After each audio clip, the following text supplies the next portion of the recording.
Congress government వచ్చిన తర్వాత వాళ్ళు వచ్చిన వెంటనే 6 గ్యారెంటీలు అమలు చేస్తామని చెప్పారు. స్త్రీలకి ఉచిత బస్సు తప్ప గృహలక్ష్మి పథకం అన్నారు, రైతు భరోసా అన్నారు, ఇందిరమ్మ ఇళ్ళు అన్నారు, 1,00,000 ఇళ్ళు కట్టి డబుల్ బెడ్రూమ్ ఇళ్ళు చాలా హ్యాపీగా ఉన్న కాలనీలు బోల్డ్ ఉన్నాయి. ఇప్పుడు మన టీఆర్ఎస్ గవర్నమెంట్ లో ఒక్క ఇల్లు ఇచ్చిన దాఖలా ఎక్కడన్నా ఉందా? పోనీ ఇల్లు ఇచ్చారో ఇవ్వలేదో తర్వాత సంగతి. ఎక్కడన్నా కట్టారా ఇందిరమ్మ ఇల్లు? వీటితో పాటుగా కాంగ్రెస్ వచ్చిన వెంటనే హైడ్రా తీసుకొచ్చింది. సో ఈ హైడ్రా మీకు ఎట్లా అనిపిస్తుంది? ఎంతమంది ప్రజల ఘోష అది. 50 సంవత్సరాలు 60 సంవత్సరాల నుంచి అక్కడ ఆవాసాలు ఏర్పరచుకొని ఉన్నారు. అది తప్ప ఒప్ప అని అప్పట్లో వాళ్ళకి తెలియదు. ఇప్పుడు కనీసం కొంతమంది హైడ్రా కూలగొట్టిన అపార్ట్మెంట్స్ కానివ్వండి, ఇది కానివ్వండి, వాళ్ళకి తెలియని కూడా తెలియదు. ఎవరో చేసిన తప్పులకి వీళ్ళు శిక్ష అనుభవిస్తున్నారు. ఇప్పుడు ప్రజల ఆత్మఘోష ఎంతమంది ఏడుపులు పెడబొబ్బలతోటి ఎంతమంది ఘోషిస్తున్నారో ఈ రోజు కూడా ఎన్ని శాపనార్థాలు పెడుతున్నారో మీరే చూస్తున్నారు. హైదరాబాద్లో ఒక వర్షం వచ్చినా కూడా మొత్తం మునిగిపోయే పరిస్థితులు కొన్ని డివిజన్స్ ఉన్నాయి. మేము తీసుకొచ్చింది ఖచ్చితంగా మంచి పని, అది కేసీఆర్ ప్రభుత్వం చేయలేదు, మేము చేసినాం కాబట్టి ఇట్లా మాట్లాడుతున్నారు అనేసి ఖచ్చితంగా నేను కూడా క్వశ్చన్ చేస్తానమ్మా. హైడ్రాలో ఒక 100 మంది పేదలకి కూల్చేశారు ఇల్లు. పేదలకి వేరే చోట చూపించారు. ఆ రోజు ఖచ్చితంగా మేము అది మంచి పని అని మేము కూడా ఒప్పుకుంటాం. ఎందుకంటే అడ్డంగా రోడ్డు మీద పడేసి చెంబు తప్పేలా తీసుకొని రోడ్డు మీద వాళ్ళు దిక్కున్న చోట చెప్పుకోమని కూల్చేయడం, 1 గంట టైం కూడా ఇవ్వని హైడ్రా పనులు ఎంతవరకు కరెక్ట్? నేనేమంటున్నా, హైడ్రా మీద కరెక్టే అయి ఉండొచ్చు, మేమేమీ అడ్డు పెట్టట్లేదు.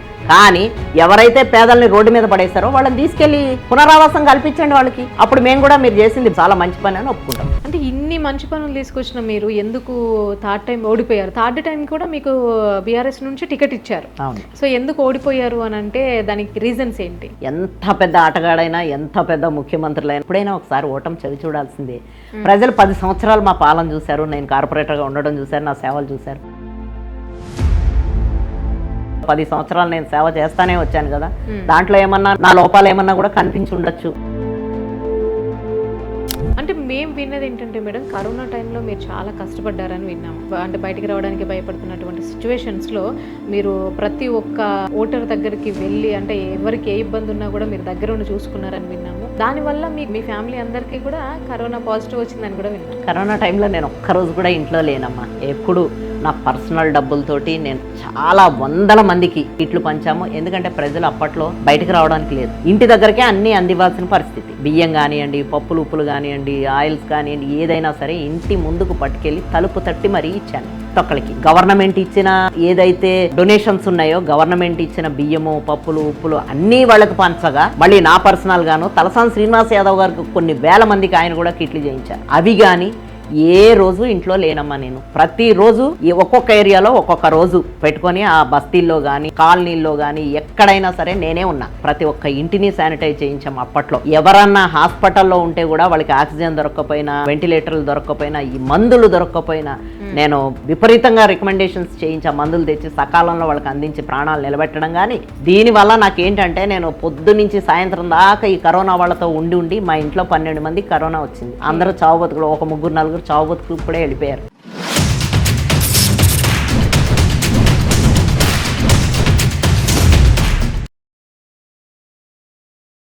నమస్తే, వెల్కమ్ టు సోషల్ పోస్ట్. నేను మౌనిక. ప్రస్తుతం మనతో జిహెచ్ఎంసీలో మొట్టమొదటి జిల్లా అధ్యక్షురాలు, తను ఇప్పుడు బీఆర్ఎస్ ఎక్స్ కార్పొరేటర్ శేషు కుమారి గారు ఉన్నారు. మేడంతో మాట్లాడదాం. నమస్తే మేడం. నమస్తే అండి. Yeah, thank you so much madam. యాక్చువల్గా నేను ఎప్పటి నుంచో చాలా విషయాలు తెలుసుకోవాలనుకుంటున్నాను మీ గురించి. సో ఇప్పుడు పాసిబుల్ అయింది. ఒక్కసారి అంటే మీ గురించి, మీ ప్రయాణము, అట్లా రాజకీయాల్లోకి ఎట్లా వచ్చారు అంటే, మేము విన్నది ఏంటంటే 2009లోనే మీరు రాజకీయాల్లోకి వచ్చారు. అప్పట్లో మహిళలను బయటికి పంపించడమే కష్టంగా ఉన్నటువంటి సిచ్యువేషన్స్. సో అలాంటి సిచ్యువేషన్స్ లో మీరు టీడీపీలో చేరి మొట్టమొదటి హైదరాబాద్ లో జిహెచ్ఎంసీ కార్పొరేటర్ గా గెలిచారు మీరు. సో అది ఎట్లా పాసిబుల్ అయింది, దాని వెనకాల స్టోరీ ఏంటి మాకు ఒకసారి చెప్పండి. ముందుగా 2009లో పాలిటిక్స్ లోకి రాకముందు కూడా నాకు జనాల్లో ఉండడం గానీ, జనాలతో కలిసి ఏదన్నా వాళ్ళ ఇబ్బందులు పంచుకోవడం గానీ, నేను బయటకు రావడమే. నా ఫ్యామిలీలో చెప్పాలంటే అందరూ నన్ను ప్రోత్సహించేవాళ్ళే. మా అమ్మాయిలు గానీ, మా అబ్బాయి గానీ అందరూ కూడా నన్ను ఏదైనా సోషల్ వర్క్ ఇది చేస్తాను అంటే నన్ను ఎప్పుడు అడ్డు పెట్టిన దాఖలాలు లేవు. నేను యాక్చువల్గా బ్యూటీషియన్ని, ఓకే. బ్యూటీ పార్లర్స్ రన్ చేస్తూ ఉండేదాన్ని. అక్కడ కూడా నాకు చేతనైనంతలో అందరికీ ట్రైనింగ్ ఇవ్వడం, డబ్బులు లేని వాళ్ళకి ట్రైనింగ్ ఇచ్చి వాళ్ళ చేత పార్లర్స్ పెట్టుకోవడానికి నేను హెల్ప్ చేయడం చేసేదాన్ని. కాకపోతే ఆ తర్వాత ఇంకా నాకు సరే ఇంతవరకే పరిమితం అయిపోవడం ఎందుకు, నేను ఇంకా బయట కూడా ఆలోచించి అందరిలోకి జనాల్లోకి వెళ్ళి వాళ్ళకి కూడా సేవ చేస్తే బాగుంటది అనే ఆలోచన నాకు రావడం, మా అబ్బాయి మెయిన్ ప్రోత్సహించడం. అప్పటికే మీరు అంటే 2009 కంటే ముందే మీకు అంటే పార్టీలో మ్యారేజ్ అయిపోయిందా? మ్యారేజ్ అయిపోయింది, పిల్లలు కూడా 3 పిల్లలు నాకు. అప్పటి నుంచే కూడా నాకు అందరితోటి కలుపుకోలుగా ఉండడం, ఈవెన్ మా ఫ్యామిలీలో కానివ్వండి, బయట వ్యక్తులతో కానివ్వండి, అందరితోటి కలిసిమెలిసి ఉండడం అనేది నా నేచర్ అసలు ఫస్ట్ నుంచి కూడా. అదే నేచర్ తోటి నేను బిజినెస్ లోకి వచ్చాను. ఆ బిజినెస్ లో కూడా అందరినీ కలుపుకుపోయే మనస్తత్వంతో అందరూ కూడా కేవలం నేను డెవలప్ చేసుకున్న ఒక ప్రపంచం నాది. అయితే దాంట్లో కూడా నా ఫ్యామిలీ మెంబర్స్ అందరూ కూడా నన్ను ప్రోత్సహించడమే కానీ నన్ను ఎప్పుడు కూడా డిస్కరేజ్ చేసింది లేదు. అలాగే మా అబ్బాయి కూడా, నాకే అనిపించింది ఇక్కడ వరకు ఆగిపోవడం ఎందుకు, ముందుకెళ్ళి ఇంకా ప్రజల్లోకి వెళ్ళి సేవ చేస్తే బాగుంటది కదా అనే ఆలోచనతోటి నేను మొట్టమొదటిసారిగా నేను ఎంచుకున్న పార్టీ నాకు ఎందుకంటే 2009లో అప్పటికే మాకు చిన్నప్పటి నుంచి ఎన్టీఆర్ అంటే కొంచెం అభిమానం ఉండే. ఆయన నాయకత్వ లక్షణాలు కానివ్వండి, ఆయన అంటే కూడా విపరీతమైన అభిమానం నాకు. ఆ అభిమానంతో స్వర్గీయ ఎన్టీఆర్ గారు స్థాపించిన పార్టీలోకి వెళ్తే నాకు గుర్తింపు వస్తుంది, నా సేవలకి నేను షైన్ అవుతాను అన్న ఒక ఫీలింగ్ తోటి నేను 2009లో టీడీపీ పార్టీలోకి రావడం అంటే మేడం. ఇప్పుడు అంతకంటే ముందుగా అంటే బేసిక్ గా రాజకీయాలంటే చాలా అది అప్పట్లో మగవాళ్ళకే సాధ్యం కానటువంటి పరిస్థితులు. ఎందుకంటే వాళ్ళు వచ్చి ఇంత సేవ చేసినా కూడా జనాలలో గుర్తింపు లేకపోగా, లేకపోతే పార్టీ టికెట్ ఇవ్వకపోగా, గెలవకపోగా ఇవన్నీ ఉంటాయి. సో మీ ఫ్యామిలీలో నేను రాజకీయాల్లోకి వెళ్తాను అన్నప్పుడు అంటే మీ అత్తయ్య వాళ్ళ ఫ్యామిలీ నుంచి కానివ్వండి, మీ ఫ్యామిలీ నుంచి కానివ్వండి, ఏమైనా ఎదుర్కొన్నారా? అంటే వద్దు లేకపోతే లేదు, అస్సలు అటువంటి అత్తగారి ఫ్యామిలీ వైపు నుంచి కానివ్వండి, మా ఫ్యామిలీ వైపు నుంచి కానీ ఎటువంటి రెస్ట్రిక్షన్స్ పెట్టలేదు. నా మనస్తత్వం తెలుసు కాబట్టి, నా స్పీడు, నా హుషారు, నేను ప్రజల్లోకి వెళ్ళే తీరు కూడా తెలిసి నేనేమనుకున్నానంటే ఈ రాజకీయంగా అయితే నేను ఇంకా కూడా ప్రజలకు దగ్గర కావచ్చు కాబట్టి నేను పార్టీలోకి వెళ్ళి సేవ చేయడమే కరెక్ట్ అనుకున్నాను. ఇంకొకటి ఏంటంటే నాకు అసలు ఎప్పుడూ కూడా నాకు గుర్తింపు వస్తుందా, నేను ఏదో పదవులు వస్తాయా, నేను ఇవేవి ఆలోచించలే. నేను జనాలతో ఉండాలి, నేను జనాలకి పనిచేయాలి అనే ఆలోచనతోటే నేను ఎప్పుడు కూడా పార్టీలో ముందుకెళ్ళిన. ఓకే. అంటే మీ అప్పుడు రాజకీయాల్లోకి రాకముందు మీ బిజినెస్లు కూడా డబ్బున్న వాళ్ళకి ఒక రకంగా, లేని వాళ్ళకి కూడా ఒక రకంగా అట్లా కూడా మీరు కలుపుకొని పోయేవారు? ఖచ్చితంగా లేని వాళ్ళకి లేనట్టు, ఉన్న వాళ్ళకి ఉన్నట్టుగానే చేస్తూ అందరినీ కలుపుకొని పోయా. అంతే తప్ప వీళ్ళకి సేవ చేయకూడదు, వీళ్ళకి రానియకూడదు ఇట్లాంటి ఆలోచన ఏం లేదు. నా ఆలోచనల్లో అప్పుడు నేను ఎవరైతే లేని వాళ్ళు ఉంటారో పిల్లలు, వాళ్ళకి ఏదో ఒక బిజినెస్ చేసుకోవాలని ఉంటుంది. అలాంటి వాళ్ళకి ప్రోత్సాహం ఇచ్చి నా పార్లర్లోనే నేను అన్ని కోర్సులు నేర్పించి వాళ్ళని సర్టిఫికెట్ కూడా గవర్నమెంట్ సర్టిఫికెట్ ఇచ్చేదన్నప్పుడు ఆ గవర్నమెంట్ సర్టిఫికెట్ ద్వారా వాళ్ళు బయటికి వెళ్ళి పార్లర్ పెట్టుకొని వాళ్ళు డెవలప్ అయ్యేలాగా చేశా అప్పట్లోనే. నా స్టూడెంట్స్ కూడా చాలా మంది ఉన్నారు. సో అంటే అప్పుడు అంటే 2009లో మీరు టీడీపీలో చేరారు కదా, ఎట్లా చేరారు, ఎవరి వల్ల చేరారు, ఎట్లా చేరారు అనే దాని మీద ఒకసారి పార్టీలోకి వెళ్ళాలి అనుకున్నప్పుడు మా ఏరియాలోనే ఒక ఎక్స్ఎమ్మెల్యే గారు ఉండేవారు, ఆవిడ ద్వారా నేను అసలు పార్టీలోకి ఎంటర్ అయిన తర్వాత నేను ఇక ఆగలే ఎక్కడా కూడా. ఎందుకంటే ఇక నా పనులు నేను చేసుకుని పోతానే ఉన్నా. ఎక్కడన్నా ప్రోగ్రామ్స్ జరిగినా ఆ ప్రోగ్రామ్స్ నేను కండక్ట్ చేయడం, వాళ్ళకి నేను అందరినీ కలుపుకొని ప్రోగ్రామ్స్ చేయడం, అది ఆటోమేటిక్గా పార్టీ ఆఫీస్కి కానీ చంద్రబాబు నాయుడు గారి దృష్టికి కానీ వెళ్ళడం జరిగింది. అరే ఈమె విజయరామారావు గారు ఉండేవాళ్ళు, అప్పుడు మండ వెంకటేశ్వరరావు గారు ఉండేవారు, అలా పెద్ద పెద్ద లీడర్లు అందరూ, ఎర్రనాయుడు గారు, వీళ్ళందరూ కూడా అరే ఈ అమ్మాయి చాలా హుషారుగా ఉంది, బాగా ప్రోగ్రామ్స్ చేస్తున్నది అనే ఉద్దేశంలోకి వచ్చేలాగా నేను అప్పట్లో ప్రోగ్రామ్స్ బాగా చేశా. ఏదున్నా సరే ప్రజల్లోకి వెళ్ళడమే నా మెయిన్ ఎజెండా అనమాట. ప్రజల్లోకి వెళ్ళాలి, వాళ్ళకి ఏదైనా అవసరాలు ఉంటే తీర్చాలి, వాళ్ళని కలుపుకొని ఏదన్నా పార్టీ ప్రోగ్రామ్స్, అప్పటికే పార్టీలో చేరాను కాబట్టి కొత్తగా పార్టీలోకి వెళ్ళినప్పుడు కూడా కొన్ని ప్రోగ్రామ్స్ చేస్తూ ఉంటారు, చేయమని చెప్తా ఉంటారు. ఆ ప్రోగ్రామ్స్లో ఎక్కడా నేను వెనక్కి వెళ్లకుండా చేయడమే నా ఉన్నతికి కారణం అని నేను అనుకుంటున్నాను. నేను పార్టీలో ఇంత పేరు తెచ్చుకోవడానికి కూడా అప్పట్లోనే అట్లా ముందుకు వెళ్ళిపోయేదాన్ని అనమాట. స్పీడ్గా వెళ్ళిపోయి ఇంకా ప్రోగ్రామ్స్ చేస్తుంటే సరే ఇంకా బాగానే చేస్తున్నది అనే పేరైతే అప్పుడే తెచ్చుకున్నాను నేను. ఓకే. యాక్చువల్గా పెళ్ళైన వాళ్ళకి చాలా కష్టం, అంటే పెళ్లి కాని వాళ్ళకి ఎట్లనైనా పార్టీ ప్రోగ్రామ్స్ పెట్టవచ్చు. ఎందుకంటే మీకు ఎప్పుడు ఏ సిచ్యువేషన్ ఉన్నా కూడా, ఏ టైం అయినా కూడా మీరు బయటికి వెళ్ళి జనాలతో మాట్లాడేటటువంటి సిచ్యువేషన్స్ ఉంటాయి. సో పెళ్ళైన తర్వాత పెళ్ళయింది, భర్త, పిల్లలు, ఫ్యామిలీ, ఇవన్నీ ఎట్లా మేనేజ్ చేశారు అసలు? నా స్పెషాలిటీ అదే. నేను 24/7 లాగా 24 అవర్స్లో 18 అవర్స్ పని చేయమన్నా నేను చేయగల కెపాసిటీ నాకు ఉంటుంది. నేను ఎప్పుడు అలసట ఫీల్ గాను, అరే వీళ్ళు ఇంత పని చెయ్యాలని ఫీల్ గాను ఇంట్లో చూసుకున్నాను. అలాగే ఇంట్లో మాట రాకుండా పిల్లల్ని చదివించాను, ఒక దారిలో పెట్టాను. మా హస్బెండ్ సెంట్రల్ గవర్నమెంట్ జాబు ఆయన చూసుకుంటూ ఉండగానే నేను ఇల్లంతా మెయింటైన్ చేసుకుంటూ వచ్చాను. మా అత్తగారు కానీ మా మదర్ వాళ్ళు కానీ అందరూ సహకారం అందించారు. కానీ ఏదో నా వెనకాలండి నన్ను బయటకు వదిలేసి నేను అంతా వాళ్లే చూసుకునే ఇది లేదు ఎప్పుడు కూడా. మొత్తం నేనే అది ఇది కూడా సమన్వయం చేసుకుంటూ ముందుకెళ్ళాను. ఈ బ్యాలెన్స్ చేసుకుంటూ ఎప్పుడు ముందుకెళ్ళాను. కానీ ఎక్కడా కూడా ఇక్కడ అరే ఇల్లే చూసుకుంటుంది పార్టీ చూసుకోదు అనే పేరు ఇక్కడ తీసుకురాలే, అరే మొత్తం పార్టీయే చూసుకుంటుంది ఇల్లు చూసుకోలేదు అన్న పేరు అక్కడ కూడా తెచ్చుకోవాలి. రెండింటిని బ్యాలెన్స్ చేసుకుంటానే ముందుకెళ్ళిన. అంటే ఎట్లా, అంటే టీడీపీ నుంచి కార్పొరేటర్కి పోటీ చేశారు కదా, ఎట్లా? అంటే నేను అప్పటికే చాలా ప్రోగ్రామ్స్ చేస్తా ఉన్నాను, ప్రజల్లో ఉన్నాను, ప్రజలు అందరి మన్ననలు పొందానని నేను అనుకుంటున్నాను. అయితే మా పార్టీ నాయకులే, మా పార్టీ కార్యకర్తలు కానీ నాయకులు కానీ వాళ్ళకి అనిపించింది ఈమెని కార్పొరేటర్గా టికెట్ తీసుకొచ్చి గెలిపిస్తే ఇంకా ప్రజలకి సేవ చేస్తుంది అని వాళ్ళు అనిపించి వాళ్ళే నాకు ప్రపోజ్ కూడా చేశారు. మేడం మీరు పార్టీలోకి వెళ్ళి టికెట్ తెచ్చుకుంటే మేమంతా మీకు సహకారం అందిస్తాము, మేము గెలిపిస్తాము కూడా మిమ్మల్ని, మీరు టికెట్ అడగండి టికెట్ ఇస్తారు అని కూడా చెప్పడం జరిగింది. వాళ్లే వెళ్ళి నన్ను తీసుకొని వెళ్ళి చంద్రబాబు నాయుడు గారికి ప్రపోజల్ పెట్టడం జరిగింది. అప్పుడే ఆయన సానుకూలంగానే స్పందించారు. కానీ వెంటనే ఏదో నేను అనామకురాల్లాగా వెళ్ళి అడిగేస్తే టికెట్ ఇచ్చేసే రోజులు కావు అప్పుడు. అప్పుడు కూడా అంతే ఉంటుంది. వాళ్ళ డెప్త్ ఎంత ఉంది, వాళ్ళు ఏం చేయగలరా లేదా, ఒకవేళ పార్టీ టికెట్ ఇస్తే గెలవగలరా లేదా అనేది అన్నీ చూసుకుంటారు. కానీ అన్నీ చూసుకున్నారు, అన్ని ఎంక్వైరీలు చేసుకున్న తర్వాతనే నాకు టికెట్ ఇస్తే ఈ అమ్మాయి గెలుచుకుని తీసుకొని వస్తుంది, పార్టీ ఇచ్చిన ప్రోగ్రామ్స్ చేస్తుంది అనే నమ్మకంతో నాకు చంద్రబాబు నాయుడు గారు ఆ రోజు పిలిచి టికెట్ ఇవ్వడం జరిగింది. అలాగే ఆయన నమ్మకాన్ని ఏ మాత్రం తీసిపోకుండా బల్కంపేట్ డివిజన్లో రోసయ్య గారు ముఖ్యమంత్రిగా ఉన్నారు. ఆయన ఓటు కూడా బల్కంపేట్ డివిజన్లోనే ఉంది. కాంగ్రెస్ బలంగా ఉంది, అలాగే టీడీపీ లేదని చెప్పను. ప్రజల ఆశీర్వాదం, నేను చేసిన పనులు కానివ్వండి, నేను చేసిన, అంటే మీరు కార్పొరేటర్ గా పోటీ చేస్తున్న టైంలో ఇక్కడ కాంగ్రెస్ అధికారంలో, రోసయ్య గారు ముఖ్యమంత్రిగా ఉన్నారు 2009లో. రోసయ్య గారు ఓటు కూడా అదే డివిజన్ లో ఉంది. కానీ బల్కంపేట ప్రజలు నేను చేసిన సేవలకు గాను, నేను చేసిన పనులు, పార్టీ ఏదన్నా ప్రోగ్రామ్ ఇస్తే నెత్తి మీద వేసుకొని నేను చేయడం కానీ ఇవన్నీ చూసి నాకు అధికారం కట్టబెట్టి 1000 ఓట్ల మెజారిటీతో నన్ను గెలిపించారు. వాళ్ళ ఆశీర్వాదాన్ని, వాళ్ళ ఆశల్ని ఎప్పుడు కూడా వమ్ము చేయకుండా ఈ రోజు వరకు కూడా అదే వాళ్ళ అభిమానంతో నేను వస్తున్నా. ఒకవేళ టీడీపీ నుంచి, అంటే మీరు గెలిచారు సంతోషం బాగానే ఉంది, ఒకవేళ టీడీపీ నుంచి లాస్ట్ మూమెంట్ వరకు వచ్చి టికెట్ మీకు ఇవ్వకపోతే అప్పుడు ఇంకేమైనా సెకండ్ ఆప్షన్స్ ఉండేనా? అంటే అప్పుడు బీజేపీ ఉంది, కాంగ్రెస్ ఉంది, టీడీపీ కూడా బలంగానే ఉంది.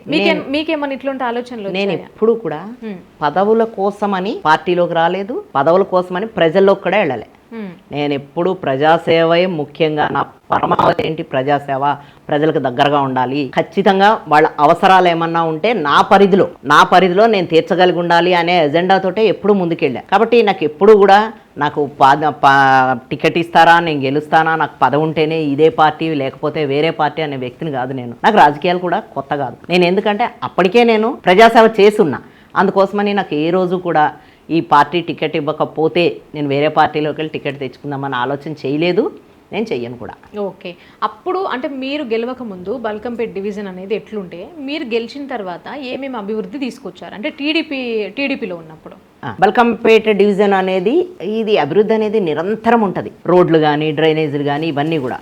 నాకు ప్రతిపక్షంలో ఉన్నాను, నేను బలమైన ప్రతిపక్షంలో ఉన్నా. మాకు ఒక నాయకుడు చంద్రబాబు నాయుడు అప్పుడు ప్రతిపక్షంలో ఉండి కూడా నిధులు తీసుకొచ్చి అభివృద్ధి ఎలా చేయాలనేది మాకు అప్పటికే అవగాహన ఒకటి ఉంది. ప్లస్ తలసాని శ్రీనివాస్ యాదవ్ గారు కూడా టీడీపీలో ఉన్నారు, ఆయన సహకారం కూడా మాకు చాలా ఉంటుంది. దిశానిర్దేశం కూడా చేసేవారు ఆయన. కాబట్టి నాకు నిధులు తీసుకురావడం అనేది, డెవలప్ చేయడం అనేది పెద్ద కష్టమైన పనిలాగా అనిపించలే.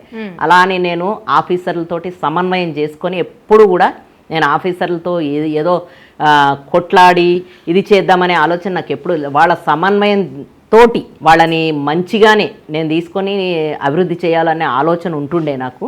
అలాగే నేను ఎక్కడైనా సరే నేను గెలవగానే కూడా ప్రతి చోట ఒక సామాజిక భవనం కట్టాలి, ప్రతి ఏరియాలో కూడా. ఎందుకంటే దిగువ మధ్యతరగతి వాళ్ళంతా కూడా చాలా ఇబ్బందులు పడుతుండే అప్పట్లో.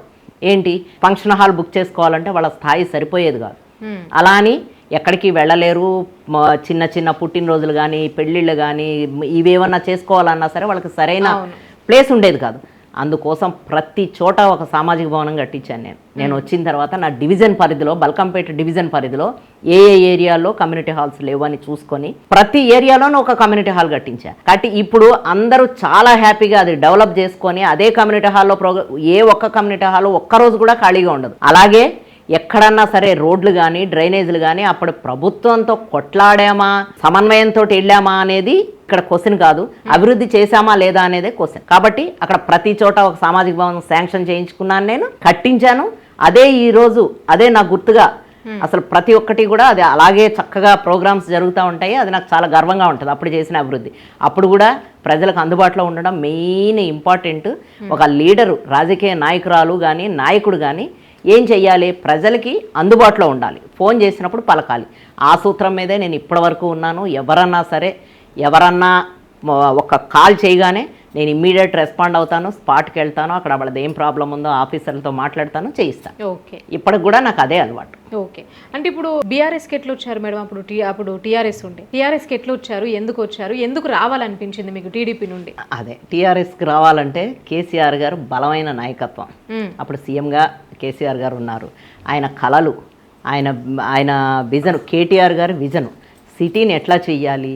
కేసీఆర్ గారు సిటీలో పుట్టిన పాప దగ్గర నుంచి చనిపోయే ముసలావిడ వరకు కూడా ఎవరూ ఇబ్బంది పడకూడదు. ఇప్పుడు గవర్నమెంట్లో ఒక అధికారం ఉంది అంటే దాన్ని ఎలాగా కళలను సాకారం చెయ్యాలి అనే విజన్ తోటి ముందుకెళ్ళారు కేసీఆర్ గారు. ఏ పథకం అన్నా తీసుకోండి, ఆయన కేటీఆర్ విజను, కేసీఆర్ గారు అభివృద్ధి నన్ను బాగా ఆకర్షించింది ఆ రోజుల్లో. ఎందుకంటే కేటీఆర్ గారు రోడ్లు కానివ్వండి, ఫ్లైఓవర్స్ కానివ్వండి, ఫైనాన్షియల్ డిస్ట్రిక్ట్ కానివ్వండి, మైండ్ స్పేస్ కానివ్వండి, ఇవన్నీ కూడా విదేశాలకి తీసుకోకుండా ధీటుగా ఆయన డెవలప్ చేయడం స్టార్ట్ చేశారు. అసలు హైదరాబాద్ చుట్టుపక్కల కోకాపేట కానివ్వండి, అటు సైడ్ అంతా కూడా మనం హైదరాబాద్ వచ్చామా అమెరికాకి వెళ్ళామా అన్న దీంట్లోకి తీసుకొచ్చినప్పుడు ఆటోమేటిక్గా ఈ ఏదైతే అభివృద్ధి చేస్తున్నారో దాన్ని డివిజన్ ప్రజలకు కూడా అందుబాటులోకి తీసుకురావాలి. అక్కడే ఆగిపోకూడదు. ఎందుకంటే ఒక ప్రభుత్వానికి ప్రజలకి మధ్య ఒక వారధిగా ఒక లీడర్ కంపల్సరీ ఉంటారు. ఆ లీడర్ నేను ఎందుకు కాకూడదు? నేనే వచ్చి ఆ ప్రభుత్వానికి ప్రజలకి వారధిగా ఉండి ఏవైతే అభివృద్ధి పనులు, ఈ విజన్ ఎలా ఉందో నా డివిజన్లో ప్రజలు ప్రతి ఇంటింటికి అందించాలనే ఆలోచనతోటి నేను టీఆర్ఎస్లోకి రావడం జరిగింది.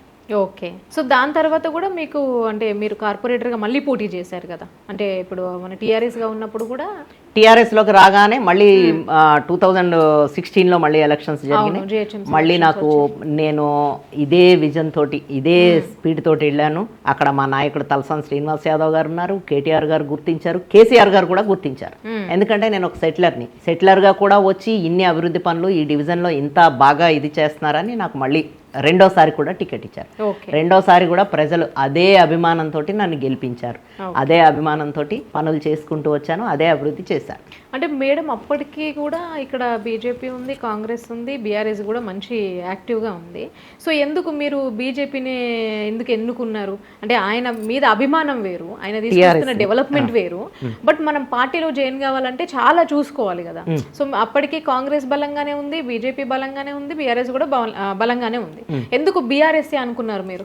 ఎందుకు బీఆర్ఎస్ఏ అనుకున్నానంటే చెప్తున్నాను కదా, నాకు కేసీఆర్ గారు చేసే అభివృద్ధి, ఆయన ప్రతి ఒక్క కింది స్థాయి గురించి కూడా ఆలోచించి ప్రతి ఒక్క మనిషికి కూడా ఫలాలు అందాలి. ఏదైతే ఆయన అభివృద్ధి చేస్తున్నారో ఫలితం ఏదైతే ఉంటుందో ప్రతి ఒక్క మనిషికి అందాలనే ఆయన ఆలోచన. ఆయన తెలంగాణ గురించి కన్నా బంగారు కళలు, ఆయన కేటీఆర్ గారు చేసే డెవలప్మెంటు, అభివృద్ధి. మున్సిపల్ మినిస్టర్గా ఉన్నారు కేటీఆర్ గారు, ప్రతి గల్లీ పట్టించుకున్నారు ఆయన. ఆ రోజు బీటీ రోడ్లు ఉంటే సీసీ రోడ్లు చేశాము, ఎక్కడన్నా ఈ నాలాలు ఉంటే నాలాలు క్లీనింగ్ అని ప్రతి దాంట్లో పట్టించుకున్నారు కేటీఆర్ గారు కూడా మున్సిపల్ మినిస్టర్గా ఉండి.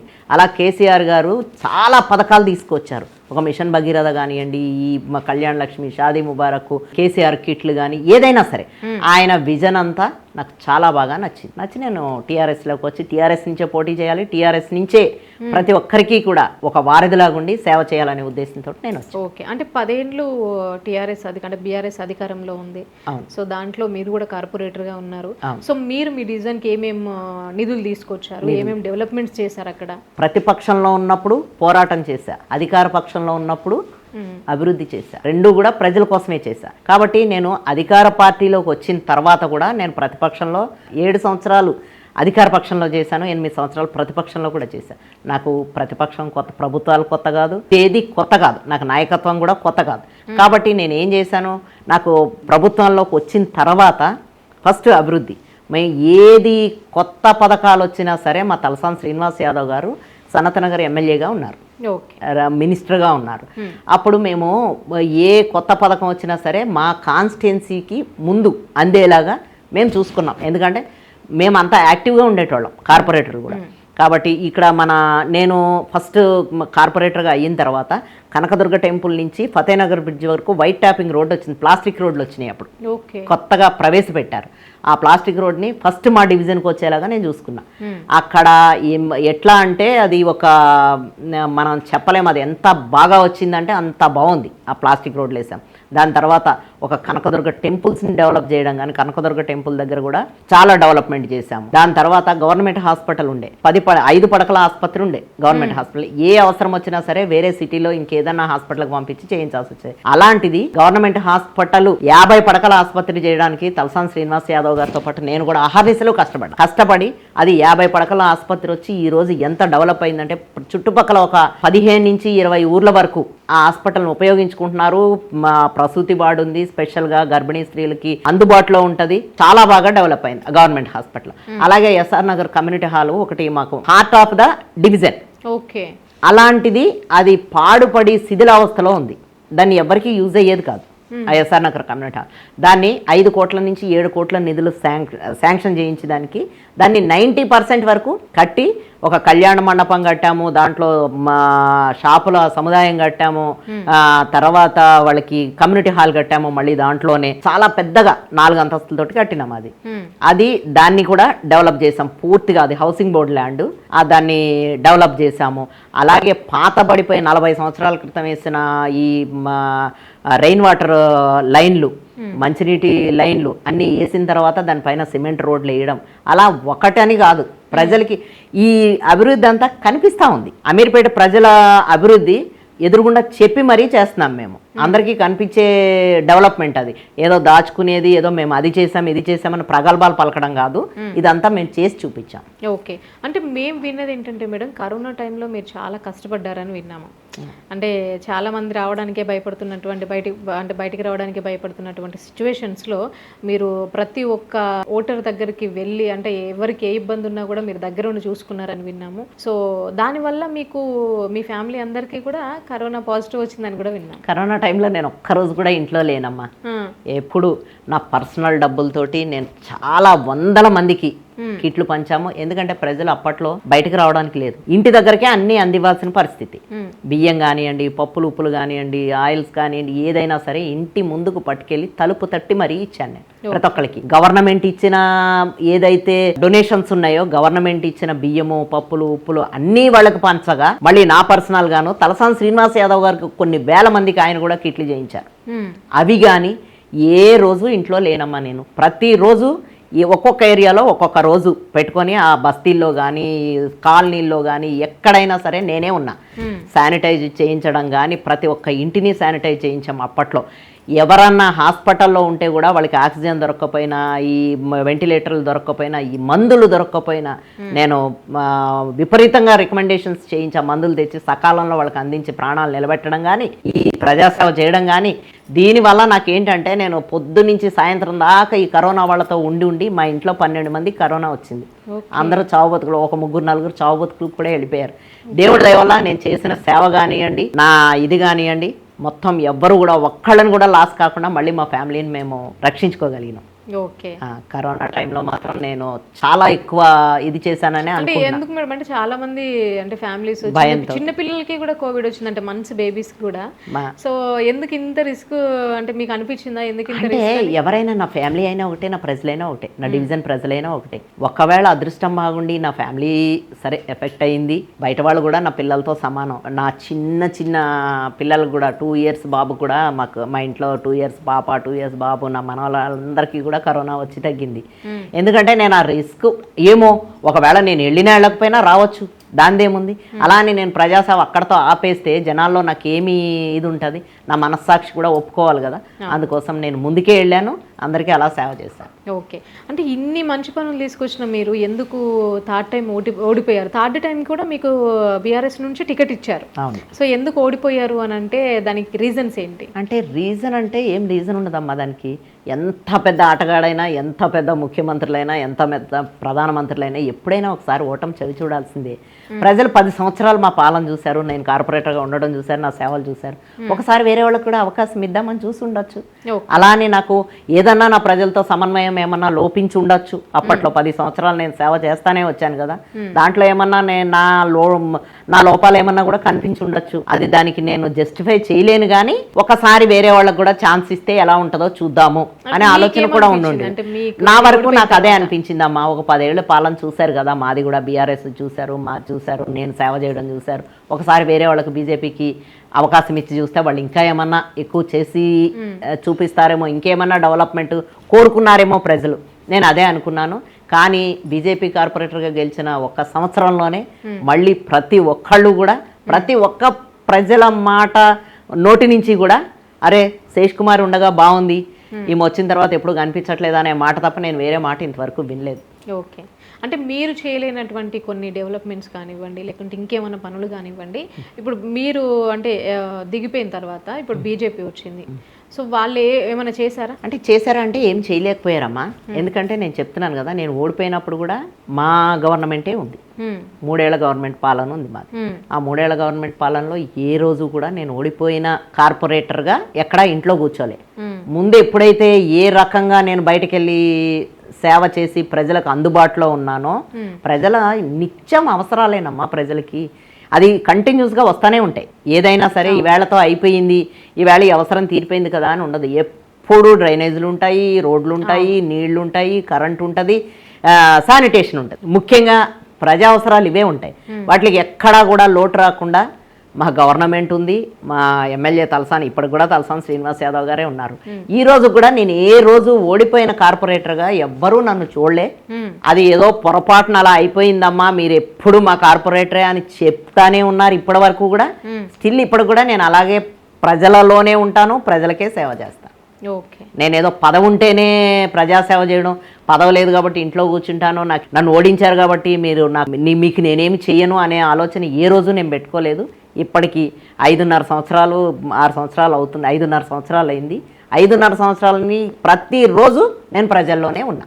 ఓకే. సో అంటే ఇప్పుడు మళ్ళీ జిహెచ్ఎంసీ ఎలక్షన్స్ రాబోతున్నాయి, మీరు అంటే మళ్ళీ కార్పొరేటర్గానే పోటీ చేసే అవకాశం ఉండొచ్చా, లేకపోతే ఇంకేమైనా ఎమ్మెల్యే కానివ్వండి పదవులకు పోటీ చేసే అవకాశాలు ఉండొచ్చా? నేను ఇప్పటిదాకా చెప్పాను కదా, నాకు ప్రజల్లో ఉండడమే ఇష్టం. నాకు థర్డ్ టైం కార్పొరేటర్గా టికెట్ ఇచ్చినప్పుడు కూడా ఏదైనా నామినేటెడ్ పోస్ట్కి వెళ్తావా అని కూడా అడిగిన సందర్భాలు గవర్నమెంట్ నుంచి, మా ప్రభుత్వం నుంచి అడిగారు. మా శ్రీనివాస్ యాదవ్ గారు ఎమ్మెల్యే గారు కూడా అడిగారు. ఎందుకంటే నేను అదే చెప్పా, నేను ఇంట్లో కూర్చొని ఏదో పదవులు అనుభవించి ఏదో ఎంజాయ్ చేయాలనే ఆలోచన నాకు అప్పుడు లేదు, ఇప్పుడు లేదు, ఎప్పుడూ లేదు.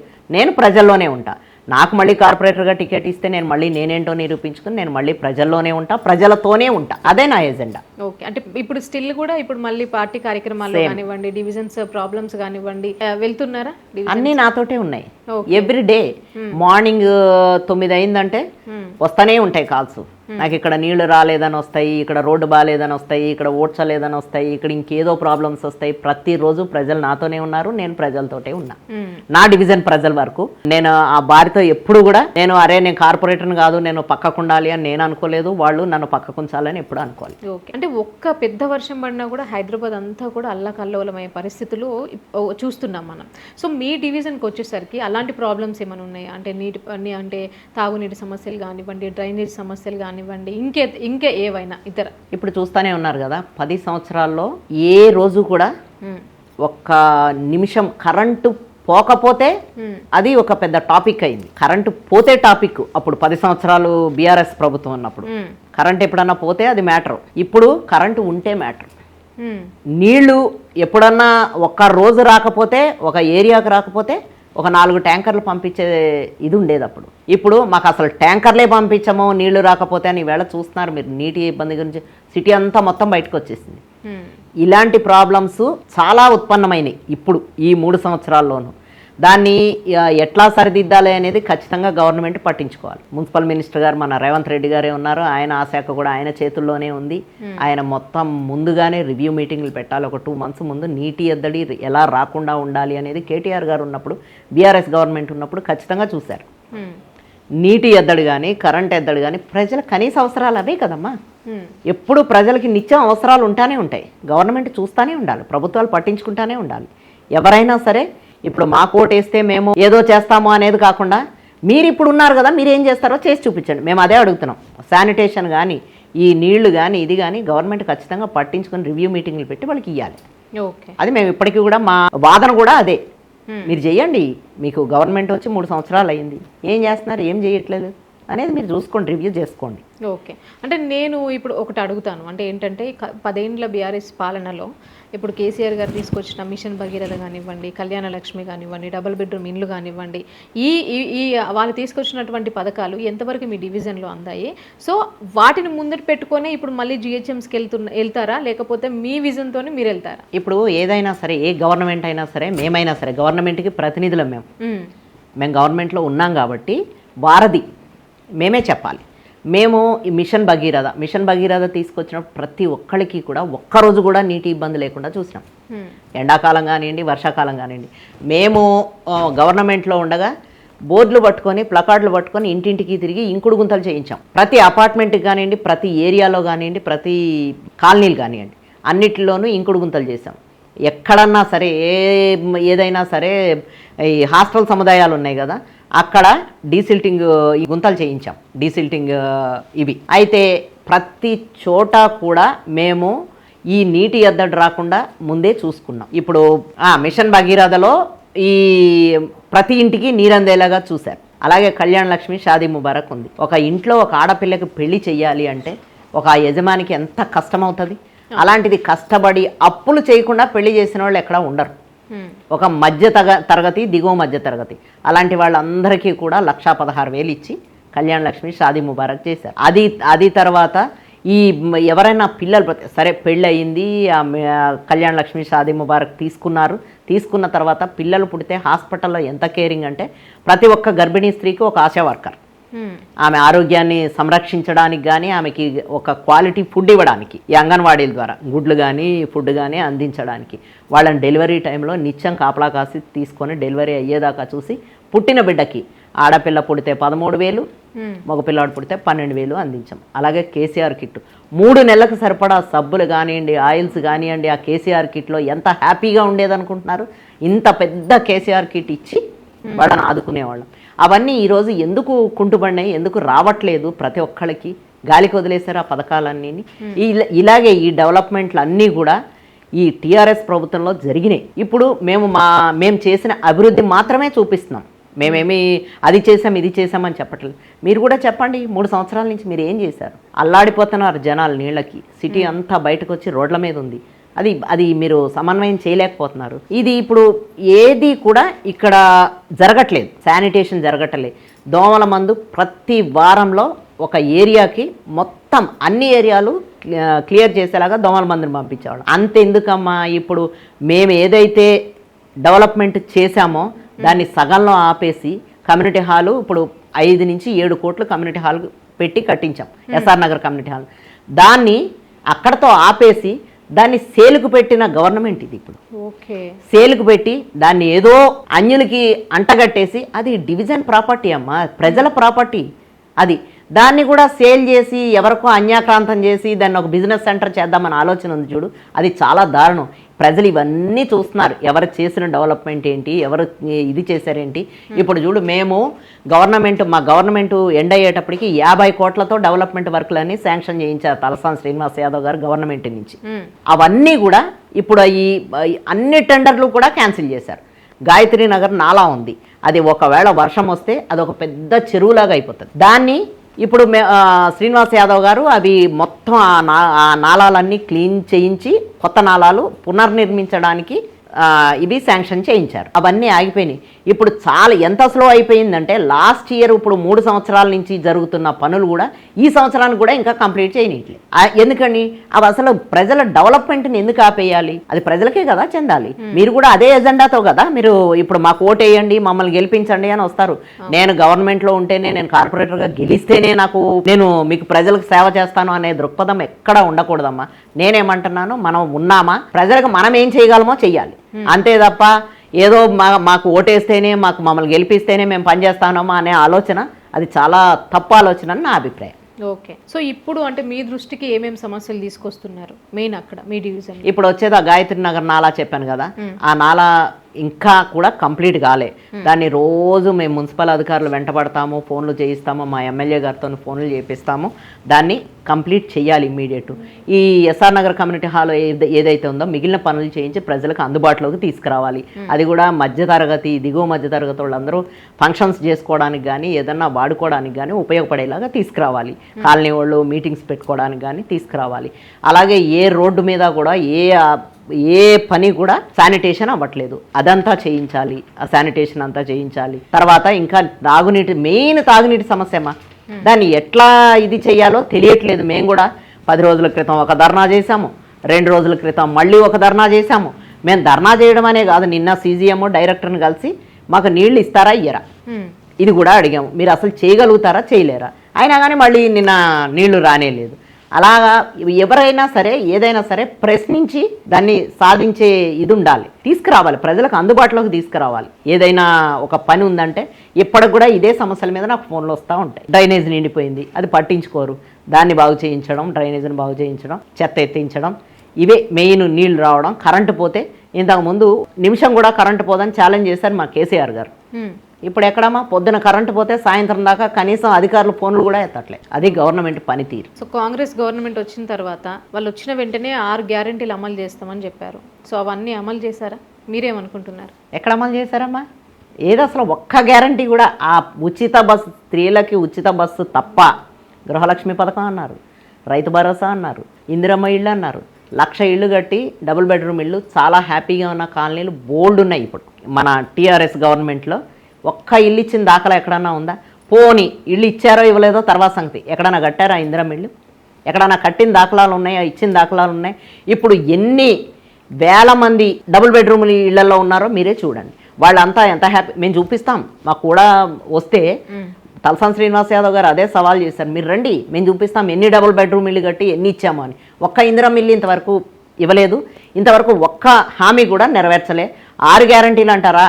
6 గ్యారంటీలు వాళ్ళు చెయ్యాలి, మేము చూడాలి. ఓకే, అంటే ఇప్పుడు మీరు అన్నట్టుగా ఫ్రీ బస్ కానివ్వండి, లేకపోతే రేషన్ బియ్యం కానివ్వండి, ఇప్పుడు రేషన్ కార్డులు కానివ్వండి, సన్న బియ్యం కానివ్వండి, డబుల్ బెడ్రూమ్ ఇండ్లు అర్హులైన ప్రతి ఒక్కరికి మేము ఇస్తున్నాం, కావాలంటే చూసుకోండి, వీళ్ళు కావాలనే బీఆర్ఎస్ వాళ్ళు మమ్మల్ని ఇట్లా చేస్తున్నారు అన్నట్టుగా. డబుల్ బెడ్రూమ్ ఇళ్ళు ఎక్కడ ఇచ్చారు? ఎక్కడ కట్టారు? పోనీ ఇందిరమ్మ ఇళ్ళు అని పేరు పెట్టారు, సరే డబుల్ బెడ్రూమ్ తీసేశారు. ఇందిరమ్మ ఇళ్ళు ఎంతమందికి ఇచ్చారో చెప్పమనండి, మేము ఈరోజు ప్రశ్నిస్తున్నాము. ఇందిరమ్మ ఇళ్ళు ఎక్కడ ఇచ్చారో చెప్పాలి, గృహలక్ష్మి పథకం ఎక్కడ తెచ్చారో చెప్పాలి, రైతు భరోసా ఎక్కడ ఇచ్చారో చెప్పాలి, ఇంకా వాళ్ళకి ఏమీ ఫెసిలిటీస్ కల్పించారు. ఉచిత బస్సు తప్ప, తులం బంగారం ఇస్తాము షాదీ ముబారక్ చెక్కులతో పాటు అన్నారు. ఎంతమందికి ఇచ్చారండి తులం బంగారం? ఒక్కరికి ఇచ్చారా చెప్పమని, చూపించమనండి. ఈవిడికి తులం బంగారం ఇచ్చాము, పెళ్లితో పాటుగా, పెళ్లి చేసుకుంది కదా, షాదీ ముబారక్ చెక్కుతో పాటు తులం బంగారం ఇచ్చామని చెప్పమండి. అవ్వని హామీలు ఇవ్వడం ఎందుకండి? ఎలక్షన్స్లో గెలవడం కోసం హామీలే ఇవ్వడమే ఇదిగా పెట్టుకోకూడదు ఏ గవర్నమెంట్ కూడా. నేను గవర్నమెంట్ని విమర్శించట్లే, కానీ చేసి చూపించాలంటున్నా. మేము ఏవైతే హామీలు ఇచ్చామో అన్ని హామీలు నెరవేర్చి చూపించారు కేసీఆర్ గారు కానీ కేటీఆర్ గారు కానీ. ఇప్పుడు ఒక్క హామీ కూడా నెరవేర్చకుండా మేము అన్నీ ఇచ్చేసామంటే గాల్లో మాటలు. అవన్నీ చూపించమనండి. తులం బంగారం ఎవరికి ఇచ్చారో ఎక్కడిచ్చారో ఒక్కసారి చెప్పమని మేము ప్రశ్నిస్తాం, ఖచ్చితంగా ప్రశ్నిస్తాం కూడా. ఇంకాను ప్రజలు ఏం పిచ్చోళ్ళు కాదు ఈవేళ రేపు మేము ఇచ్చేసాము అంటే అవేమి పేపర్లో ఉన్నాయి కాదు, అందరికీ అందితేనే కదా.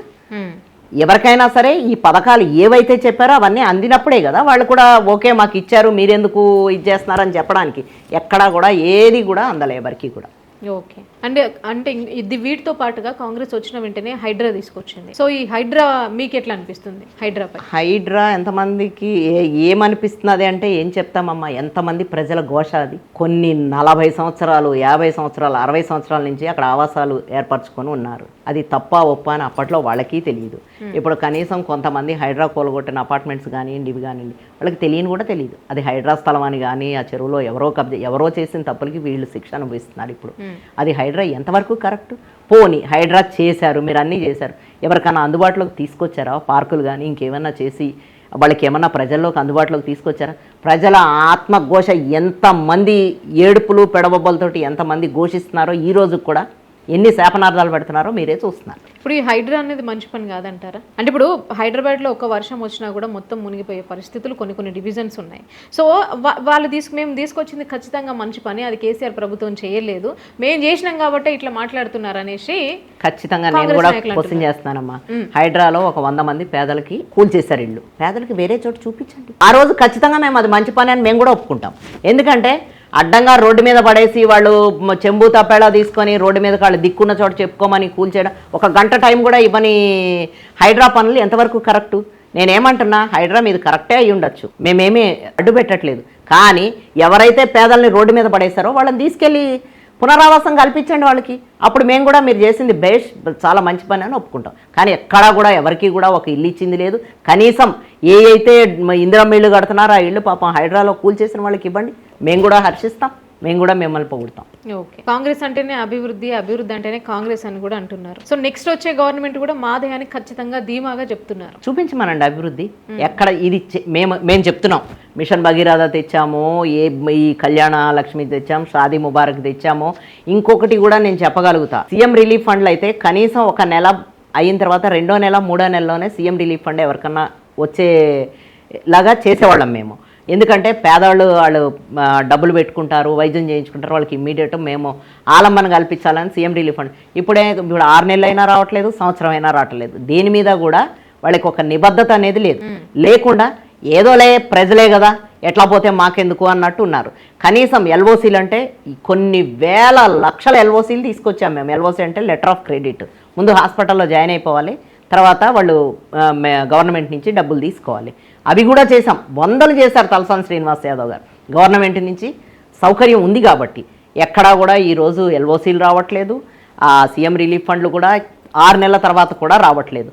అలాగే డెవలప్ చేశాము అనే దానికంటే మేము ఇది చేశాము అని మేము చెప్పడానికి మాకు ఒక చేసిన పనులు అక్కడ కనిపిస్తున్నాయి, ప్రజల్లో ఉన్నాయి ఆ పనులన్నీ. ఈరోజు డబుల్ బెడ్రూమ్లో ఉన్నవాళ్ళు మాకు డబుల్ బెడ్రూమ్ ఇచ్చారని చెప్తున్నారు. ఇలా షాదీ ముబారక్ కళ్యాణ లక్ష్మి తీసుకున్న వాళ్ళు చెప్తున్నారు పెన్షన్లు ఎన్ని వేల మంది. మేడం ఇప్పుడు మొత్తం జిహెచ్ఎంసీ పరంగా 100 రోజుల పనని పెట్టారు. సో ఆ 100 రోజులలో ఎక్కడెక్కడ ఎటువంటి ఇబ్బందులు ఉన్నాయి, రోడ్ల సమస్యలు ఉన్నాయా, నల్లాల సమస్యలు ఉన్నాయా, నీటి సమస్యలు ఉన్నాయా, అవన్నీ కూడా పరిష్కరిస్తున్నారు కదా కొన్ని డివిజన్స్. పరిష్కరిస్తున్నారు కానీ ఎక్కడ పరిష్కరించారమ్మా? నేను చెప్తున్నాను ఈవేళ, నేనే ఛాలెంజ్ చేస్తున్నా. నా డివిజన్లో ఎన్ని రోడ్లు వేశారు, ఎన్ని నాలాలు క్లీన్ చేశారు, ఎంతమందికి నీటి ఎద్దళ్ళు లేకుండా చేశారు, ఎంతమందికి కరెంట్ వచ్చేలాగా చేశారు, నేనే అడుగుతున్నా. ఎక్కడ శానిటేషన్ ఏ ఇబ్బంది లేకుండా ఎక్కడ, నా డివిజన్లోనే అడుగుతున్నాను, నేను బయట డివిజన్ల గురించి అడగట్లే. నా డివిజన్లోనే ఎన్ని నాలాలు క్లీన్ చేశారు, ఎన్ని నాలా పనులు చేయించారు, ఎన్ని రోడ్లు వేశారు నేను అడుగుతున్నాను, చెప్పమనండి.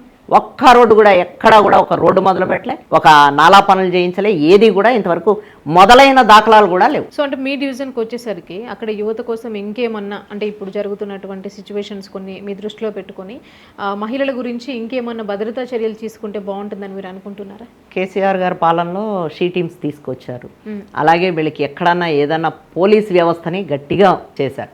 ఎక్కడన్నా ఏదన్నా తప్పు జరిగితే మా వరకు మేము చేసుకుంటే ప్రతి కాలనీలో కూడా 90% కెమెరాస్ పెట్టుకునేలాగా చేశాం మేము. ఎందుకంటే సమన్వయం చేసి పోలీసులకి కాలనీలకి సమన్వయం చేసి మానిటర్ పోలీస్ స్టేషన్లో ఒకటి పెట్టాము, వాళ్ళ ఏరియాలో ఒకటి పెట్టి మానిటర్ చేసి ఎక్కడ కూడా దొంగతనాల పర్సంటేజ్ అయితే మాత్రం మేము 70% తగ్గించాం. భద్రతా చర్యలు అంటే అదే కదా, మా పోలీసు పెట్రోలింగ్ కూడా ప్రతి కాలనీకి 2 సార్లు వెళ్ళాలి. ఎవరు కూడా ఒక్కసారి వెళ్ళడం కాదు, 2 సార్లు పోలీస్ పెట్రోలింగ్ పెట్టించాం. ప్రతి కాలనీలోనూ హాస్టల్స్లో కానివ్వండి ప్రతి గల్లీకి కెమెరాలు సమన్వయం చేసుకుని వాళ్ళు సగం, మిగిలింది ఏదన్నా ఉంటే తలసాని గారు భరించేవారు కెమెరాల్లో కూడా. ఆయన భరించి ఆ ఖర్చు కూడా ఆయనే సగం పెట్టుకొని ప్రతి కాలనీకి కెమెరాలు పెట్టించారు. ఇప్పుడు ఆ భద్రత అంతా ఏది ఎక్కడుంది?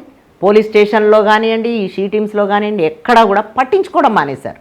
ఇప్పుడు ఆడపిల్లలు అమీర్పేట ఏరియా అనుకోండి, హాస్టల్స్ ఉంటాయి, ఆడపిల్లలు ఉంటారు, వాళ్ళకి భద్రత ఏది? కెమెరాలు ఏవి?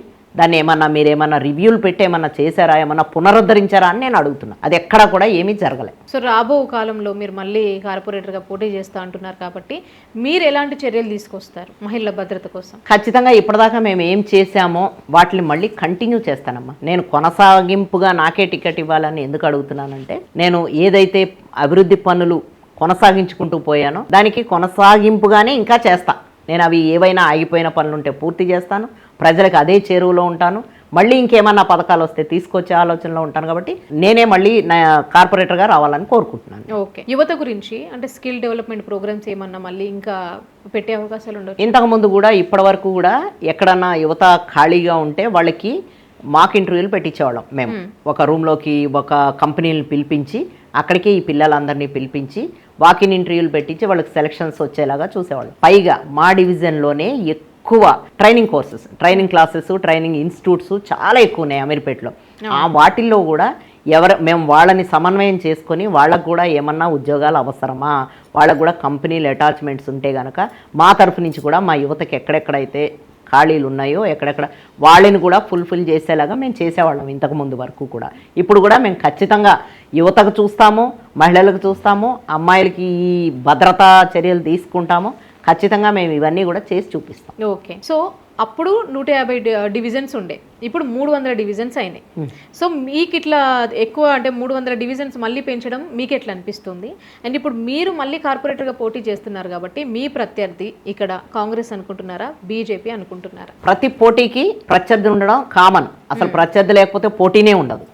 అలా అని ప్రతి ఒక్కళ్ళు ఆశిస్తారు. బీజేపీ వాళ్ళు వాళ్ళే కార్పొరేటర్ కావాలని వాళ్ళు ఆశిస్తారు, కాంగ్రెస్ వాళ్ళు వాళ్ళే గవర్నమెంట్ ఉంది కాబట్టి మేమే కార్పొరేటర్ అని మేము ఆశిస్తాము. అంతకంటే ధీటుగా మేము కూడా ఆశిస్తాం. ఎందుకంటే వాళ్ళు చేస్తాము అని చెప్తున్నారు, మేము చేస్తున్నాం, పనులు కొనసాగిస్తున్నాం. ఇంకా స్టిల్ ఎమ్మెల్యే గారు సనత్నగర్ ఎమ్మెల్యే గారు తలసాని శ్రీనివాస్ యాదవ్ గారే ఉన్నారు. ఆయన ప్రతి చిన్న పనికి కూడా అటెండ్ అవుతారు, ప్రతి ఎక్కడన్నా ఆపద ఉందంటే అడ్డుకుంటారు. కాబట్టి మళ్ళీ మాకు కాన్ఫిడెన్స్ ఉంది. మా ప్రత్యర్థులు బీజేపీ ఉంటది, కాంగ్రెస్ ఉంటది, ఎవరికైనా ప్రత్యర్థులు కామన్. అంటే మీ పార్టీలో నుంచి కూడా ఉన్నారా, ఎవరైనా ఉన్నారా అనుకోవచ్చు? మా పార్టీలో టికెట్లు ఆశించే వాళ్ళు ఉంటారు కదమ్మా, ఖచ్చితంగా ఉంటారు. అది ఎవరికి వస్తుంది పార్టీ నిర్ణయిస్తుంది, నాయకులు నిర్ణయిస్తారు. తలసాని శ్రీనివాస్ యాదవ్ గారు ఉన్నారు, కేటీఆర్ గారు ఉన్నారు, కేసీఆర్ గారు ఉన్నారు. నాకే ఇస్తారని నేనేమీ అనుకోవటం లేదు. కానీ నాకు ఇచ్చినా ఇవ్వకపోయినా నేను ఈ సేవను ఇట్లాగే కొనసాగిస్తాను. నా ప్రత్యర్థులకి ఎవరికైనా సరే, నేను ప్రత్యర్థులు అనలేను, నా పక్కనున్న నా పార్టీ వాళ్ళే నేను ప్రత్యర్థులని ఎలా అంటాను, నా సహ నాయకులు అనాలి.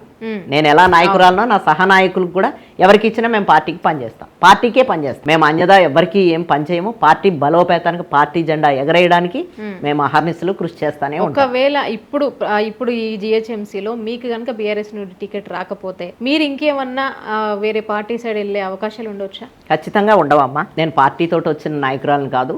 అలా నాకు పార్టీ ఇది టికెట్ ఇవ్వకపోతే నా రాజకీయ ప్రయాణం అనేది ఆగదు. పార్టీలోనే ఉంటాను. నా రాజకీయ ప్రయాణం, నేను పదవుల కోసం వచ్చిన నాయకురాలని కాదు. కాబట్టి నాకు పదవులతో పని లేదు. నేను ఇలా నా సేవను కొనసాగిస్తానే ఉంటాను. నాకు పార్టీ టికెట్ ఇచ్చినా సేవ చేస్తాను, ఇవ్వకపోయినా సేవ చేస్తాను. నేను నాకే ఇవ్వాలని ఎందుకు అనుకుంటున్నానంటే, నేను ఏదైతే కొనసాగిస్తున్నానో దానికి మిగిలిన డెవలప్మెంట్స్ కూడా కంటిన్యూ చేద్దామని నాకు టికెట్ అడుగుతున్నాను. కాకపోతే పార్టీ నిర్ణయించింది ఎట్లయినా సరే నేను ఏది చేసినా నేను తల వంచి నేను ఆ పార్టీకి పనిచేస్తాను. ఓకే, అంటే మీకే ఇప్పుడు ఈ డివిజన్ ప్రజలు మీకే ఓటు వేయాలని మీరు ఎందుకు అనుకుంటున్నారు? నాకే ఓటు వేయాలంటే నేను ప్రజల్లో ఉంటాను, ప్రజలతోటే ఉంటాను, ప్రజల అవసరాలు తీరుస్తూ ఉంటాను, ప్రజలకు అందుబాటులో ఉంటాను. నా వరకు నేను చెప్పుకునేది ఏంటంటే ప్రజలు కూడా అదే చెప్తారు. ఎప్పుడైనా సరే పిలిస్తే పలికేది శేష్ కుమార్ అని నాకు ఒక పేరుంది. ఏ అర్ధరాత్రి అపరాత్రి అయినా సరే ఫోన్ చేస్తే ఫస్ట్ నా ఫోన్ ఎప్పుడు కూడా స్విచ్ ఆఫ్లో ఉండదు. 365 days 24/7 ఎప్పుడు కూడా నా ఫోన్ స్విచ్ ఆఫ్ అనేది నేను ఇంతవరకు చూడలేదు. కాబట్టి వీళ్ళు ఫోన్ చేశారు నేను అటెండ్ చెయ్యను అనేది కూడా ఉండదు. ప్రతి ఫోన్ని అటెండ్ చేస్తా. అనివార్య కారణాల వల్ల ఏ వాష్రూమ్లో అన్నా ఉంటే బయటకు వచ్చి నేను మళ్ళీ వాళ్ళకి ఫోన్ చేసి కాల్ బ్యాక్ చేస్తాను. అది నాకున్న మంచి పేరు కాబట్టి నేను ప్రజలకు అందుబాటులో ఉంటాను కాబట్టి నాకే ఓటేసి గెలిపిస్తారని నేను ఆశిస్తున్నాను. ఓకే, ఫైనల్గా మీ డివిజన్ ప్రజలకి మీరేం చెప్పాలనుకుంటున్నారు? నా డివిజన్ ప్రజలకి ఇప్పటివరకు ఆదరించారు, ఇప్పుడు కూడా ఆదరిస్తారని నా ప్రగాఢ విశ్వాసం. ఎందుకంటే శేష్ కుమార్ అంటే ఒక మంచి అభిప్రాయం ఉంది. నేను ఎవరిని ఏ రకంగానూ కూడా ఇబ్బందులు పెట్టను. కాబట్టి ఒక నాయకత్వాన్ని వాళ్ళు మళ్ళీ పొందాలని అనుకుంటే గనక నాకు ఓటేసి నన్ను గెలిపించి నన్ను కార్పొరేటర్గా చేస్తారని నేను ఆశిస్తున్నా. నా డివిజన్ ప్రజలు కానీ నా పక్కనున్న నాయకులు కానీ అందరూ కూడా నాకు ఎవరు పెద్ద శత్రువులు అంటూ ఎవరు లేరు. కాబట్టి వాళ్ళందరితోటి నేను సమన్వయంతో వెళ్తాను కాబట్టి వాళ్ళు కూడా నన్ను ఈసారి గెలిపిస్తారని నేను ఆశిస్తున్నాను. మేడం, ఇప్పుడు మీ గవర్నమెంట్ అధికారంలో లేదు, కాంగ్రెస్ అధికారంలో ఉంది. మీరు ఏ ఉద్దేశంతో మీరు ఏ జనాలకి ఏం డెవలప్మెంట్ తీసుకొస్తాను, ఎట్లా ఫండ్స్ తీసుకొస్తానని ముందుకెళ్తున్నారు, ఎట్లా మీకు ఓటేయమని అంటున్నారు? సమస్యలు ఎప్పుడు ప్రజలను చూసి రాదు, ప్రజల అవసరాలను చూసి సమస్యలు వస్తాయి. ఆ సమస్యల్ని ఖచ్చితంగా మా ప్రభుత్వం ఉన్నా తీర్చాల్సిందే, కాంగ్రెస్ ప్రభుత్వం ఉన్నా తీర్చాల్సిందే, బీజేపీ ప్రభుత్వం ఉన్నా తీర్చాల్సిందే. ఎందుకంటే ప్రజలు అందరి వాళ్ళు ఒక్క ప్రభుత్వానికి కమిట్ అయ్యి ఉండరు. ఇప్పుడు మొత్తం డివిజన్ అంతా కూడా ఒక ప్రభుత్వానికే ఉండదు కదా, అన్ని ప్రభుత్వాలకి సంబంధించి కాంగ్రెస్ వాళ్ళు ఉంటారు, బీజేపీ వాళ్ళు ఉంటారు, బీఆర్ఎస్ వాళ్ళు ఉంటారు. అలా అని బీఆర్ఎస్ వాళ్ళకి పనులు చేయకుండా కాంగ్రెస్ వాళ్ళకి పనులు చేస్తామంటే కాదు కదా. కాబట్టి కాన్స్టిట్యున్సీలో ఒక బలమైన నాయకుడు ఉండాలి. ప్రభుత్వానికి ప్రజలకి మధ్యలో ఒక వారధిగా ఒక కార్పొరేటర్ కానివ్వండి, ఒక నాయకుడో ఉండాలి. కాబట్టి మా కాన్స్టిట్యున్సీకి మా తలసాని శ్రీనివాస్ యాదవ్ గారు ఉన్నారు. మేము ఏదైనా సరే మాతోటి కానీ నాకు ఎటువంటి ప్రాబ్లం రాదు. ఆఫీసర్లతోటి నేను ఏ పైన ప్రజలకు చేయించగలనన్న నమ్మకం నాకుంది. ఎందుకంటే నేను ఫస్ట్ నుంచి ఇప్పటికి 2009 నుంచి అధికారంలో ఉన్నా, అధికారంలో లేకపోయినా నాయకురాలుగానే ఉన్నాను, డివిజన్ ప్రజలతోటే ఉన్నాను. కాబట్టి ఆఫీసర్లు కూడా నేను ఏది చెప్పినా సరే వాళ్ళకి సాధ్యమైనంతలో వాళ్ళ ప్రజల అవసరాలు తీరుస్తారు, వాళ్ళ పనులు చేస్తారు అనే నమ్మకం నాకు సంపూర్ణంగా ఉంది. కాబట్టి ఖచ్చితంగా మా బలమైన నాయకుడు తలసాని శ్రీనివాస్ యాదవ్ గారు ఆయన వాణి వినిపిస్తారు. ఎక్కడైనా సరే ప్రజలకి అవసరం ఉంది అంటే ఇమ్మీడియట్ మాకు జరిగిపోతాయి. ఎందుకంటే ఆయనకు కూడా ఎలా నిధులు తీసుకురావాలి, ఎలా ప్రజల అవసరాలు తీర్చాలనే ఒక విజన్ ఉంది. ఆ విజన్ ఉన్న నాయకుడి పక్కన మేమున్నాం. ఇటు మా పనులు అవుతాయి, ఖచ్చితంగా నిధులు తీసుకొచ్చి ప్రజల అవసరాలు ఇప్పటికి కూడా మేము తీరుస్తూనే ఉన్నాం. ఆయన ఎమ్మెల్యేగానే ఉన్నారు, నేను ఎక్స్ కార్పొరేటర్గా ఉన్నాను. నేను ఎందుకు ఇంత గర్వంగా చెప్పుకుంటున్నానంటే నేను కార్పొరేటర్గా ఉన్నాను అనే దానికంటే కూడా నేను ఎక్స్ కార్పొరేటర్గా ఉన్నా సరే నాకు పనులన్నీ అవుతానే ఉంటాయి. ఎందుకంటే ఆఫీసర్లు అలా సమన్వయంతో ఉంటారు కాబట్టి నాకు ఎటువంటి ఇబ్బంది రాదు. ఇప్పటిదాకా ప్రజలకు అలాగే పనులు చేసి పెట్టాను, ఇప్పుడు కూడా అలాగే చేస్తాను.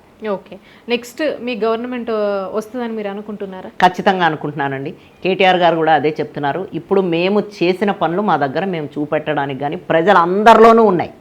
ఒక డివిజన్లోనే కాదు, సిటీ మొత్తం ఉన్నాయి, ఊర్లు మొత్తం ఉన్నాయి, అన్నీ కూడా ఉన్నాయి. కాకపోతే నేను చెప్తున్నాను కదా, ప్రజలు ఎప్పుడు ఒకలాగే ఉండరు. ఒకసారి ఇంకొకరికి కూడా అవకాశం ఇచ్చి చూద్దామనే ఆలోచనలో ఉంటారు. కాబట్టి ఖచ్చితంగా నెక్స్ట్ అవకాశం మాకే ఇస్తారు. ఎందుకంటే ఇవి ఏవైతే అభివృద్ధి పనులు ఉన్నాయో, ఏమేమి చేసి చూపించారో కేటీఆర్ గారు, కేసీఆర్ గారు, మొత్తం అంతా ఈ పార్టీ బీఆర్ఎస్ పార్టీ అనేది ఏ పనులు అయితే చేసి చూపించారో అవి కంటిన్యూ కావాలి అంటే మాత్రం మళ్ళీ మా ప్రభుత్వం రావాల్సింది. Okay, thank you so much madam. నిరంతరం ప్రజల్లో ఉండేటటువంటి మీలాంటి నాయకురాళ్ళు మళ్ళీ అధికారంలోకి రావాలి, గెలవాలని మనస్ఫూర్తిగా కోరుకుంటున్నాము. థ్యాంక్ యూ అమ్మా. మీకు కూడా, మీ ఛానల్కి మీకు థ్యాంక్ యూ వెరీ మచ్.